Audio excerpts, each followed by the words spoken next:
Hello and welcome back to Build Back Better, another online conversation from us here For the Region. Today, I'm really excited to get into a conversation with Andrew Campbell. Now, Andrew is chair of the Wales Tourism Alliance. He's based in North Pembrokeshire. He was formerly head of school for tourism at the University of Wales, Trinity St David, and now is a professor of practice in tourism for that university, and formerly director of Pembrokeshire Tourism as well. So absolutely the right person to be talking to about the impact of COVID-19 on the tourism sector across our region and across Wales, and hopefully looking forward how we might open up and reboot the sector over the next few months. Welcome, Andrew. Thanks for joining us. Good morning. Thank you for the invitation, Dawn. Great to be here. So tell us, first of all, then, what is the Wales Tourism Alliance? What is that about and what do you do? It's a question that many people ask, actually, so it's a good question to ask very early on. Visit Wales is part of Welsh Government. The tourism industry, as everyone knows, Visit Wales is an integral part of that. But we need to have representation from the private sector. So I always liken it to being an equivalent of the CBI. So we've got 7,000 businesses who want an independent voice. And it's important that that voice is heard because government will run the agenda. Before we had Visit Wales, we had the Wales Tourist Board, which was an arm's length organisation, which wasn't, in the heart of government. So that's the explanation of what Wales Tourism Alliance is. An alliance of 7,000 organisations across Wales, small tourism businesses, larger destinations, all sorts of different interests, I assume. Yeah. Yes, we have a real mixture. We've got some very big organisations like Holiday Parks Association, like the Caravan Club, which people have heard of. But we have DMOs, we have North Wales Tourism, Mid Wales Tourism, Visit Pembrokeshire. We have quite a collection of different businesses, but intrinsically, the Wales tourism product is made up of small micro businesses, and so we do our best to try and represent them. So it's been surely an incredibly challenging year for the sector, and you've been right at the heart of it, trying to walk a tightrope between lots of different interests. Tell us about what's been the impact and what you guys have been dealing with over the last 12 months. Well, I know everyone's been having a really hard time and in their own way have been dealing with things, and tourism is just my story. But the tourism industry is very important in Wales. It generates £6.2 billion. It employs 130,000 people. And I think during the course of the year, we've seen a lot of coverage of tourism, and tourism has come to the fore. And that's been a positive thing in an awful situation with this pandemic. But we've seen the importance of this industry, particularly at a community level. It is something that's really important for all sorts of different reasons, really, just not from an economic point of view, but from a social point of view as well.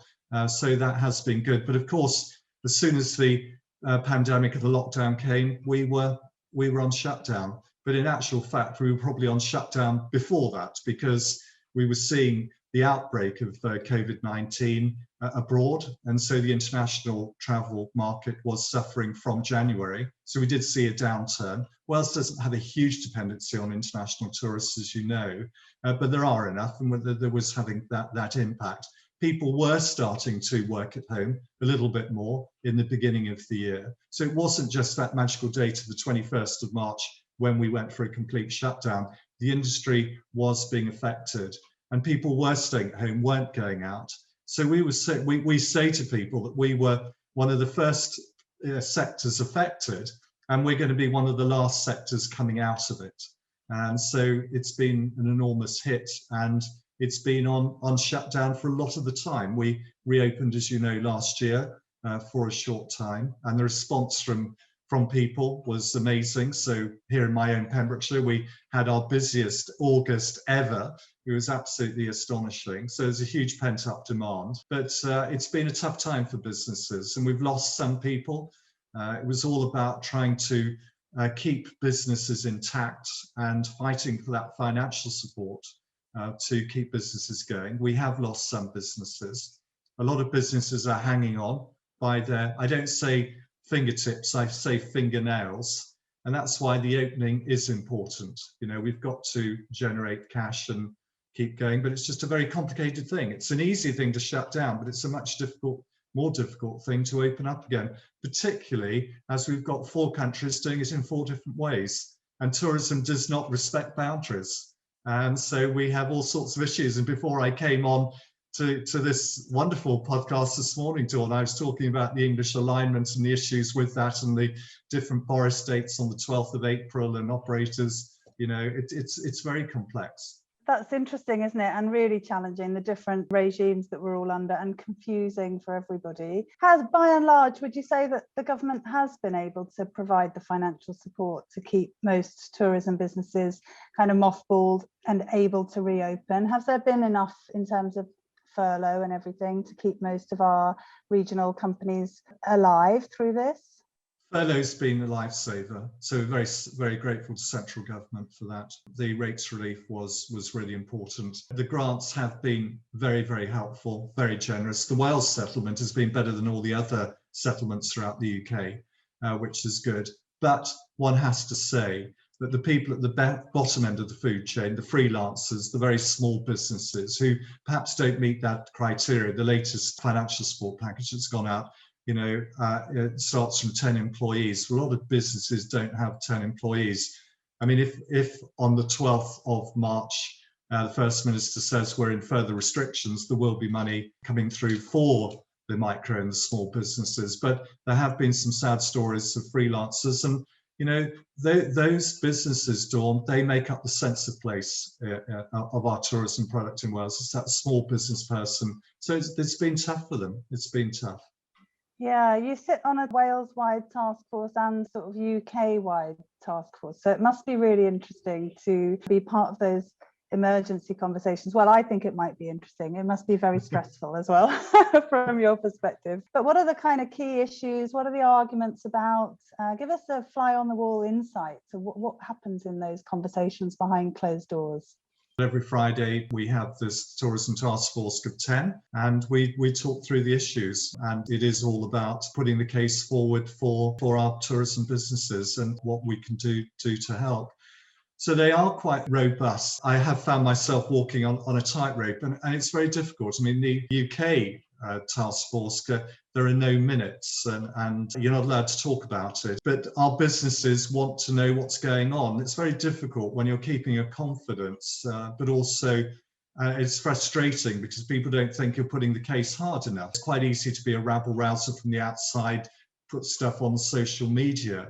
But I think probably through this, I mean, I've learned a lot. I mean, from self-development point of view, and, I'm sort of getting towards the end of the perch in life terms, as you well know. It's been interesting with regard to trying to be an influencer and doing things in the right way and trying to be at the table to put the point. It's easy to slam the table and to walk out, but that's not the case. But that's not to say that the table isn't slammed on a Friday. And I think everyone on that group would say that we have tense moments. So without going into the detail of that, we do push very hard.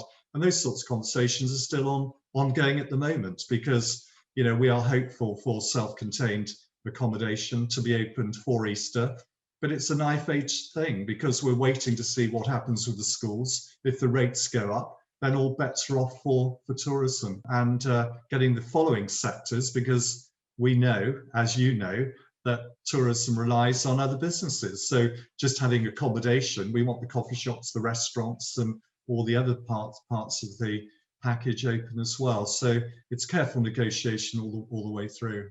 Yeah, I think Mark Drakeford made a comment, didn't he, that Easter is such an important moment for Welsh tourism in particular, isn't it? And normally a huge opportunity for the sector. And I suppose that it must be really complicated. I mean, I think about it from the perspective of looking at government ministers and everybody making those decisions, because there are people on both sides of the argument. And presumably that's the same in the tourism sector. There are those businesses that are really desperate to reopen as quickly as possible, and others who are really anxious about reopening. Is that right? Yes, absolutely right. It's a very difficult balancing act. I mean, I take my hats off to the politicians. I take my hat off to Mark Drakeford or even, Boris Johnson, the way the stamina to keep going with this relentless pressure. We have meetings, we have people from the stage sitting in, you hear the public health arguments and they're scary, and it takes a very brave man to actually make the call to do the right thing, because you don't know. And scientists will obviously always give the medical line. But it is a very difficult balancing act. And I think the First Minister wants to open for Easter. He's actually said he wants to come to Pembrokeshire. So that's wonderful news for our region. But there is this balance because, Dawn, we've been incarcerated since December the 20th. And it's been hard. And the mental pressure is hard. So it's not just about the medical coronavirus rates, it's to do with the economy and it's to do with mental health. And increasingly, the mental health issue has got bigger and bigger. I mean, it's been there from the very beginning. But I think increasingly we need to make a call with regard to thinking about people's health and well-being. And tourism delivers a lot on the health and well-being front. We're not the problem. We have to be seen as part of the solution to bring happiness and joy and relaxation and well-being to people. And we really need that. I mean, you know, I would say personally, I've been rattling around. I'm just at the end, as we all are, and people listening to this podcast will probably be nodding in agreement. It's been a hard time. So we need to take a balanced view, and thankfully the vaccination has been an absolute lifesaver. And aren't we lucky? And we need to celebrate that, because that's giving us the options, or as Mark Drake would say, giving us the headroom to maybe open some things up. So we are looking a little optimistically at the moment, hopefully, but nothing's a given. And, you know, we have meetings, and things could change from a Thursday meeting before an important announcement on a Friday. It's that, and it could still change. So not prejudging it, we would love something to happen. We would love our economy in the region, in the southwest here, to start opening. We keep our fingers crossed. Yeah, I mean, I couldn't agree more about that point about the well-being and the mental health. I know we're all just desperate to be able to get out of the same four walls and go somewhere else and see a change of scene. And I've got a friend in London who always said that it was absolutely essential to her mental health to come to Wales every 12 weeks. It was like a prescription, you know, that she could cope. She could cope with her life in London if she could come to Wales every 12 weeks. And it's so true that yeah, we're just desperate, aren't we, to get out and enjoy where we live more. But I take your point that it's not just about opening up the accommodation, because we want stuff for people to do when they get there. And it's an interesting point, that, isn't it? Because there is this community concern, which may be a part of your questions, but people are obviously worried about the numbers of people coming back to communities, and people get used to a lower capacity of people. I mean, you change your pace, you know, I live here in remote North Pembrokeshire. I went for, you know, I live on the coast path. There's absolutely no one here. And you know, suddenly there's going to be people here. And I think it's just going to take a bit of readjustment. And obviously, I welcome them, because obviously it's wonderful to see them. But I think generally a lot of people will be feeling a little bit anxious about, you know, about the numbers of people coming back. And so it's not just about being concerned about the actual numbers of people coming in overwhelming communities. Well, we can't possibly open restaurants and coffee shops, you know, because that's going to be too much. You know, you've got self-contained, but actually people in communities, it'd be lovely to meet you, Dawn, for a coffee, wouldn't it? People in communities would love to go and meet each other for coffees. So these aren't exclusive assets for visitors. These are things that keep communities going. You know, people to go out for a drink or a coffee and all that sort of thing. And I think we have to see it in the round as a more holistic thing, rather than this is just for the visitor and all the visitors, they're the only ones who use coffee shops or go to restaurants. People locally, people want to use them. We really do, yeah. We really want to get back out supporting those cafes and restaurants in our local areas, meeting up with friends. But we want it to be safe, and we don't want to jeopardise the progress we've made on, I guess, the numbers. My eldest child is back to school on Monday, so they'll all be back at school, and that presumably have an impact on the statistics. So as you say, we just wait and see, don't we? I wanted to come back on your point about the nervousness in communities. I was aware in the first lockdown, you know, for example, on Gower, residents on the Gower were really quite anxious about people from the city centre, people from Swansea itself, going out to beaches, and they were sort of taking the law into their own hands and closing car parks and putting up signs themselves, and quite unwelcoming, which you could understand completely. But has that been a trend across Wales, of perhaps more rural communities really being anxious about visitors, or is that just was that just a moment? No, I think you're right. Going back to last summer, I think the fear factor was extremely high, and we had reports across Wales of banners and, you know, anti-visitor behaviour and vigilante groups going around and holiday homes being targeted and people putting notes through doors. And there is a lot of curtain twitching still going on. People are watching, particularly, and that's the thing in remote communities. You can see that. But I think this time round, people have understood a little bit better. I don't sense that level of hostility that was there. I think people get it. I think people are feeling safer. I think we've come to understand this virus a bit more. I think people have been vaccinated. I think people do want to get going. And so I think it's a bit of a different scenario to what it was last year. But undoubtedly, there are people who are very frightened, and the government have done a world-class job in scaring people to death, you know, and they've had to do that to actually get people to fall into line with all the restrictions and the regulations. But it would take some time for all of this. You know, it won't just be a click of the switch and everything will just go back to normal. I think people will take a long time. And, you know, one of the issues, again, on the shopping list of things for tourism is to build consumer confidence back. And, you know, we saw that last year with the Eat Out to Help Out, those sort of voucher schemes. Seemed like a good idea at the time. It's very easy to be wise in hindsight. We were sort of saying it would be really nice to have that later in the year. But if we had it later in the year, we would have been in lockdown because we didn't expect another lockdown so early. So it's, you know, you can always be wise after the event.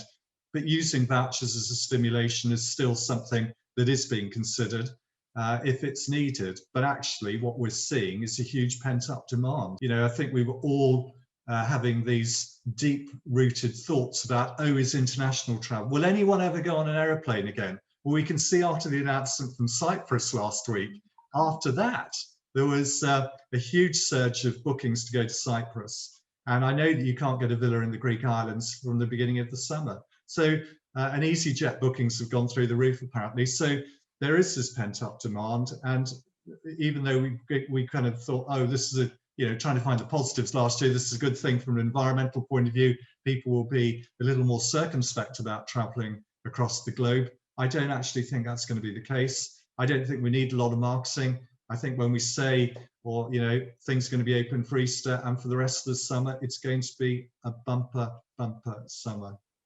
People just want to get out.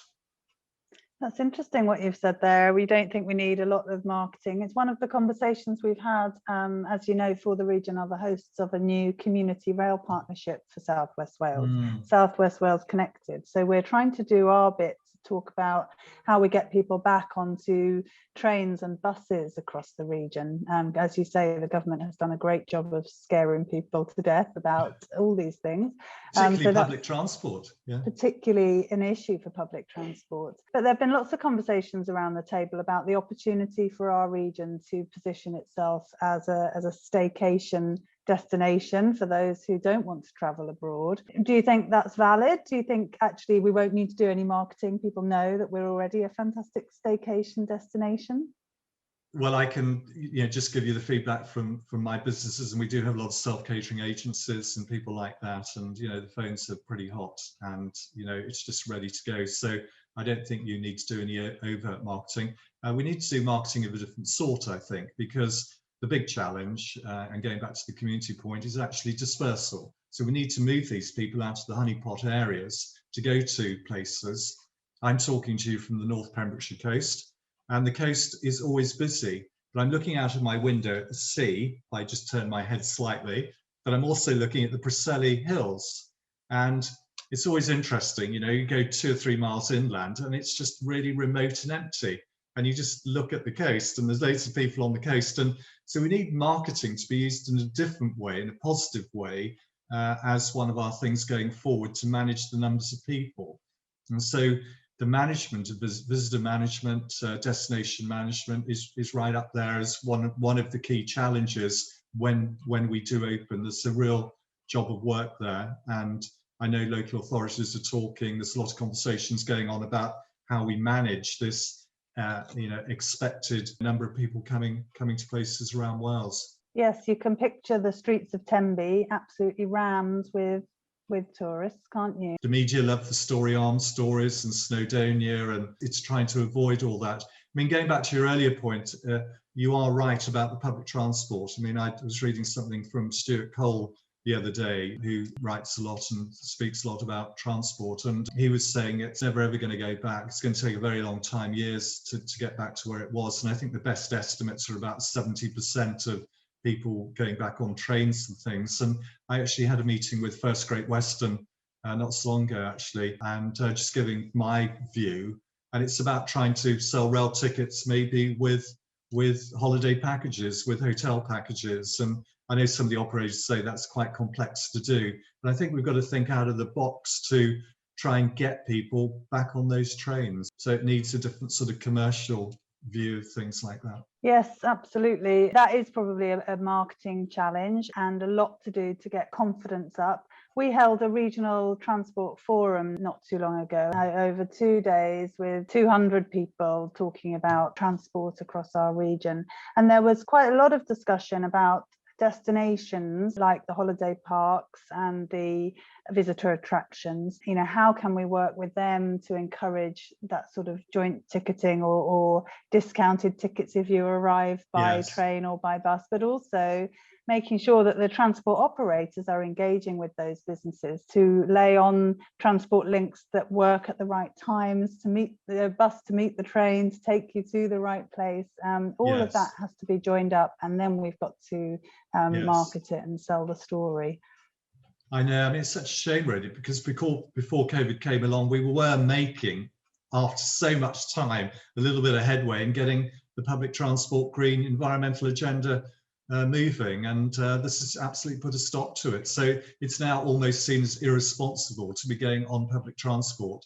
And this is the thing, you see, it's now cars, and 90% of people who come to Wales on holiday come in cars. You know, it's a very high percentage. The management of cars is really complex. So coming back to that issue and that challenge of trying to deal with cars is tough. Even if they have to come to Wales in the car, they can maybe leave the cottage or the caravan, and we try and have public transport to take them. But it's going to take a little while. And I don't think it'll be this year before people feel quite safe about jumping on a bus.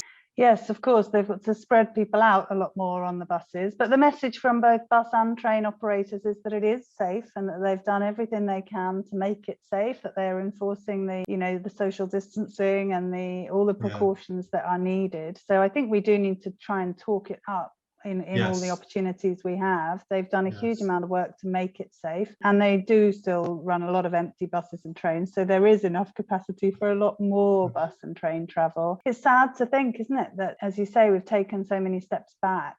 At the beginning of the pandemic, I think we all had hopes that, as you say, less air travel and more awareness about supply chains and globalization, and perhaps we were going to make some amazing progress around environmental issues. Hence the name of this podcast, which is not unique to us, this whole concept of Build Back Better. How can we emerge greener and cleaner and better than we went into the pandemic? But so many challenges to that, and transport is just one of them. So looking forward then, Andrew, to the summer, feeling optimistic, as you say, we've got a vaccine in place, huge numbers of people are receiving that vaccine. It does create a bit of hope. Let's say all goes well and things do reopen. What will tourism look like this summer, and what can we look forward to? Well, it's going to be busy, and as I say, key challenges are destination management, visitor management, but also businesses need lead-in time, and this is part of the negotiations. Big difference between England and Wales, the dates. Boris has given clear dates. Now, as you know, we don't do dates here. As you know, just repeating stuff you hear on the BBC, it's data, not dates. Welsh Government doesn't want to put dates out there because maybe the dates won't happen, and one can understand the level of disappointment when we don't hit dates. So dates do give businesses a chance to plan and to recruit, and I think recruitment is going to be a serious issue. There is this tension between the conversations we have in trying to have an understanding of when sectors can open, because it doesn't just happen, and you have to start recruiting to get levels of staffing right. Skills is another big issue. I don't think that's probably mentioned enough, and there will be skills issues, and I sit on the National Skills Board. We've got a meeting on Thursday, So I'm pleased that that has come about through this COVID thing. You know, we've got a job of work to do with skills and recruitment and visitor management. I think businesses have become more resilient, you know, trying to find the positives through this thing. We need to, you know, as you say, build back better. We need to, those businesses have done pretty well, have had different strings to their bow. So some of these tourism operators, they've done tremendously well with click and collect. They've done online stuff, and they've really blossomed, and that's been a new area for them. And it shows that if you've got multiple revenue streams doing different products, then you're going to survive and you're going to be much more resilient. And I think we, you know, that has been a big lesson. I think as we go forward, businesses need to really pick up on that, because as the scientists have said, this isn't going to be a one-off thing. There are going to be other things happening. So building back better is all about that. I happen to like what Mark Drakeford says about building back fairer, and I think that's a really overlooked thing, particularly in an industry which has had its fair share of negative criticism with regard to employer conditions. I'm not saying there's some wonderful employers here, particularly in our region, who just look after their employees supremely well, and they need to be applauded. But there's still a job of work to do there with regard to fair pay and regulations and conditions and all that. So yeah, it's building back better, which is what Boris says, and building back fairer is what Mark Drakeford says. And I think it's the combination of the two, really, which is where we have to get to. Yeah, I'm glad you've said that. That's a really important consideration. We talk a bit about the real living wage and how we'd like to see more real living wage employers across our region. Talking about skills, you work closely with the university. I know you were head of department there for a long time, specifically in tourism. Do you feel like the tourism sector offers fantastic opportunities for young people in our region to consider their future careers? Are you still confident that there will be plenty of opportunity as the months and years go by?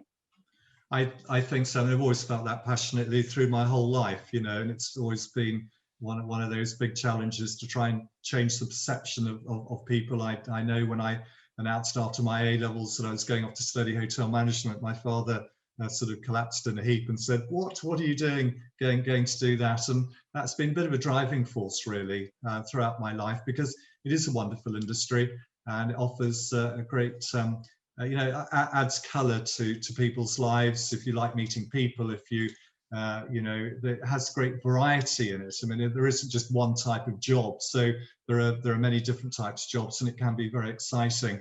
So yes, one will always be, banging a drum for the fulfillment and enjoyment and happiness that you get through working in our sector. So we need to do more of that.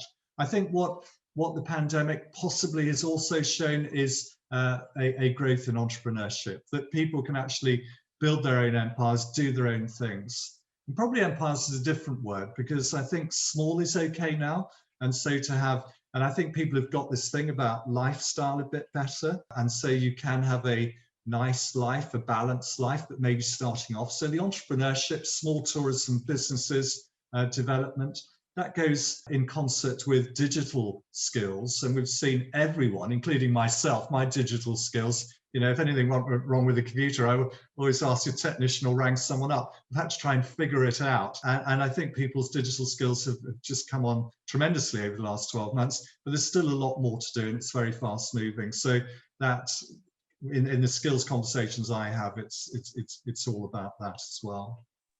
Yeah, you've talked about Wales's tourism sector being made up of so many micro enterprises and very small operators, and there are huge opportunities, particularly when you look at sustainable tourism and kind of ecotourism, opportunities for people to create micro enterprises that create a very nice lifestyle and offer something different. It would be great to see a flourishing of that sector across our region. And there are some really inspiring young people that we've met at various World Skills festivals, I think, through the University of Wales, Trinity St David, that very much, as you say, they're not falling into jobs in tourism because they haven't got anything better to do. They're passionate about the skills they're developing, the opportunities, and the exciting careers that are available. So it'll be great to see confidence come back as things reopen over the summer, that all is not lost, because it's a huge sector of our economy, and hopefully we'll come back stronger than ever as we go forward. Absolutely, yes. Growing tourism for the good of Wales, really. Great. Well, Andrew, before we wind up, I wonder if you think opportunities for collaboration are more important. I mean, as you know, For the Region, we're really keen to see sectors working together and improving collaboration, and presumably at the Wales Tourism Alliance, that's a key focus as well, joining things up. What do you think the opportunities are for collaboration going forward? I'm really pleased that For the Region is, it's a key aspiration, collaboration, because it really is hugely important. I think before all this thing happened, I would always be having a few mantras, and one of those mantras obviously was how great it is to work in our industry and how fulfilling it is. One of them was always the fact that I'd point out to people that tourism is a community business, and sadly businesses work in isolation. And one of the other positive things that's come out of this COVID crisis is the fact that people have come together and they are working much more collaboratively. We've had lots of these Zooms, and once we got used to the technology, people coming together. So we've got a much more collegiate and closely linked and cooperative tourism sector now, which is fantastic, which I think going forward in the future, we won't see that isolation. People will know each other, they will know their other product strengths, so they can work together to put together packages and tourism experiences that will be to the great value of the visitor. So I'm really pleased that For the Region is driving that on the agenda, and I think the ground is fertile because of all the experiences we've had over the last 12 months. So we're going forward with a much more collaborative industry. Great to hear that. And our big mantra is that we're stronger as a region, and developing a kind of regional umbrella destination, because there are so many different amazing parts of our region, aren't there? From the North Pembrokeshire coast to the South Pembrokeshire offer, to Carmarthanshire's fantastic beaches and countryside, the city offer in Swansea, and the cycling, the walking, the forests of Neath Talbot. Such a diverse range of destinations and attractions across our region. We really feel like we want to join all that up, so when visitors come, they get to experience so much more across our region. Yeah, great to hear that you think there's a lot of scope for joining up. Great, and I completely agree. Communities are much better connected now than they ever were, and people want to support other operators locally to them. I think we're closer as communities, and I hope that's one of the things that we can hold on to going forward. Absolutely. I mean, that's been an irony that we've been separated and yet we've become closer. Yeah, so important that we all work together. It's been great to talk to you and hear your insights as someone who's so well connected within the tourism sector across Wales. Please do keep in touch with us. It's been a pleasure to talk to you and to hear your insights on the reopening and what we can look forward to and the challenges that lie ahead. Thanks so much for your time, Andrew. Lovely to talk to you. Thank you so much, Dawn. It's been lovely to meet you, and thank you for the invitation. I really enjoyed the conversation, and good luck with the region. You do such great work. Oh, that's kind of you to say. Well, thank you to all of you for listening to today's conversation. Our Build Back Better podcast, as you know, comes out each week. Make sure you're subscribed and tune in again next week for another conversation. Bye for now.